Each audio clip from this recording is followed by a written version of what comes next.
সন্ত্রাস আছে। এক মুক্তিযুদ্ধ পরিবারের সদস্য, আমার যে ভাই জীবন দিয়েছেন, আমি বিশ্বাস করি এমন বাংলাদেশের চিত্র দেখলে তিনি হয়তো সেদিন মুক্তিযুদ্ধে অংশ নিত না। বললেন জামায়াতে আমিও এক শহীদ মুক্তিযোদ্ধা পরিবারের সদস্য। আমার যে ভাই জীবন দিয়েছেন, আমি বিশ্বাস করি এমন বাংলাদেশের চিত্র দেখলে তিনি হয়তো সেদিন মুক্তিযুদ্ধে অংশগ্রহণ করতেন না। বিস্তারিত জানবো জামায়াতে আমিরের ব্রিফিং থেকে।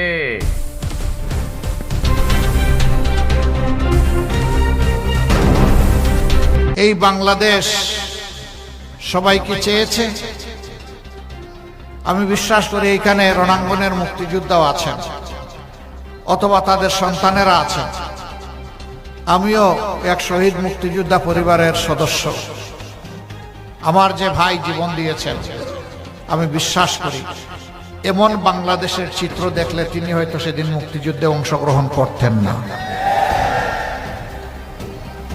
জীবন বাজি রেখে, জীবন দিয়ে যারা আমাদেরকে ঋণী করে গেলেন, তাদের প্রতি এই দেশ, এই জাতি, রাজনৈতিক দল আর নেতৃবৃন্দ কি সম্মান দেখালো।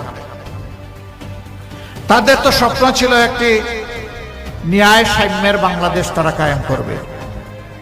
মানুষের জীবনে অর্থনৈতিক মুক্তি আসবে, সন্তানরা সুশিক্ষা পাবে, আবাল বৃদ্ধ বনিতা তারা তাদের স্বাস্থ্য পরিচর্যার সমস্ত অধিকার ভোগ করবে, সমাজে নিরাপত্তা থাকবে এবং ন্যায় বিচার নিশ্চিত হবে। আসলে কিছুই হলো না। কার কারণে হলো না? এর জন্য কি সাধারণ জনগণ দায়ী? অবশ্যই না। দফায় দফায় যারা দেশ পরিচালনার সুযোগ পেয়েছিলেন, ভালো যদি কিছু করে থাকেন এইটাও তাদের কৃতিত্ব, অপকর্ম যদি কিছু থাকেন তারও দায় তাদের। কেউ কোনো কিছু ভালো করে নাই এ কথা আমি বলবো না, কিন্তু যে দেশটি আল্লাহ তাআলা সবুজে ঢেকে দিয়েছেন, মাটির নিচে সম্পদ আছে, মাটির উপরে সম্পদ আছে, পানিতে সম্পদ আছে, পানির নিচে সম্পদ আছে। যেই দেশে হাওড় বাওড়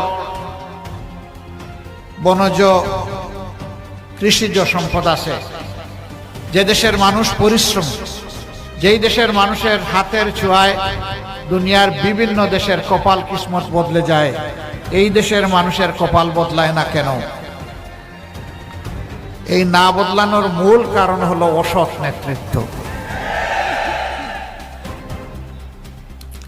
এরা যখন জনগণের কাছে ভোটের জন্য আসে, তখন এক একজন পীর দরবেশ আউলিয়া হিসাবে আসে। তারা আসে বসন্তের কোকিল হয়ে, বসন্তের সুবাতাস উপভোগ করার জন্য। ইলেকশনের সময় এসে উন্নয়নের একদম গঙ্গা পদ্মা, তারপরে সুরমা কুশিয়ারা বয়ে দেয়। খোয়াই নদীর কথা বললাম না, কারণ আমরা শব্দ নয় সত্য বলি, আমরা গুজব নয় খবর দেই, সদা জাগ্রত আমাদের চোখ, খবর আগে, সত্য সবার আগে। বাহাদুর লাইভ নিউজ একটি নিরপেক্ষ, নির্দলীয়, আন্তর্জাতিক সোশ্যাল মিডিয়া। সত্য জানুন, সচেতন থাকুন।